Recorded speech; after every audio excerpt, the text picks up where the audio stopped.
Mendoan menyatu dalam doa dan renungan dari Katedral Kristus Raja Purwokerto, Sabtu 5 Februari 2022 bersama saya, Romo Octavianus Heri Setiawan. Saudara-saudari yang terkasih, salam sehat dan berkah dalam. Mari kita merenungkan sabda Tuhan yang diambil dari Injil Markus bab 6 ayat 30 sampai 34. Kita siapkan hati kita. Tuhan bersamamu dan bersama rohmu. Inilah Injil suci menurut Markus. Dimuliakanlah Tuhan.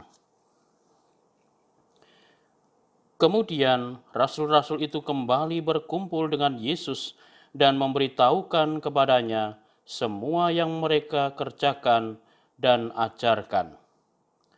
Lalu ia berkata kepada mereka, "Marilah ke tempat yang sunyi, supaya kita sendirian, dan beristirahatlah seketika.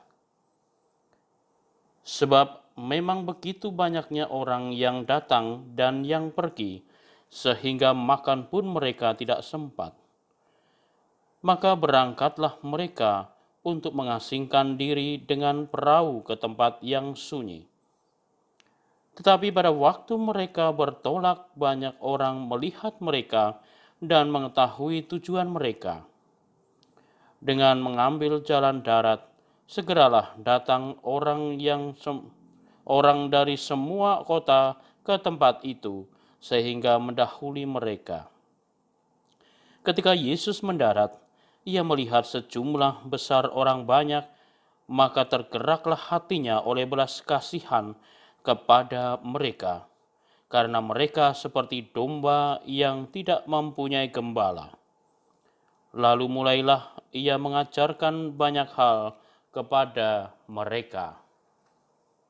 Demikianlah sabda Tuhan. Terpujilah Kristus.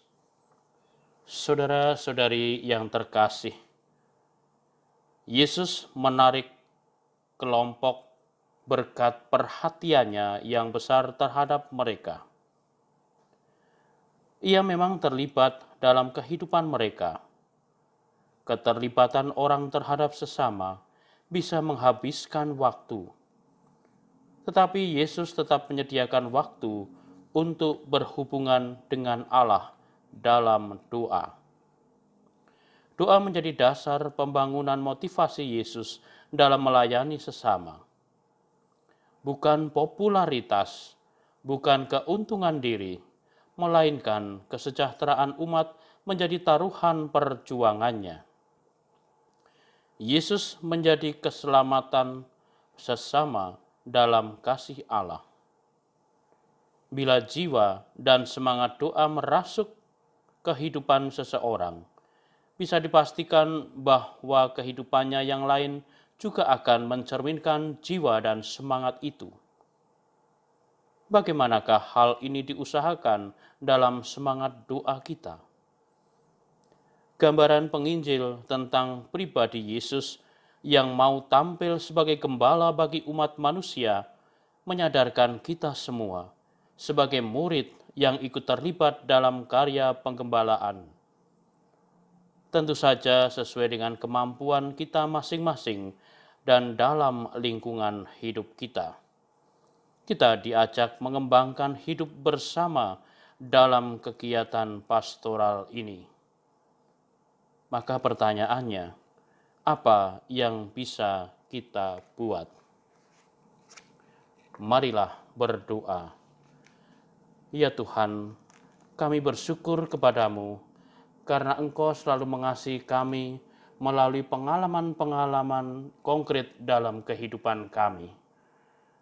Maka semoga kami pun juga terpanggil untuk mau mengasihi sesama melalui pelayanan-pelayanan konkret yang sederhana, melalui apa yang kami minta supaya kami dimampukan untuk bisa ambil bagian dalam karya penggembalaanmu dan karya keselamatanmu.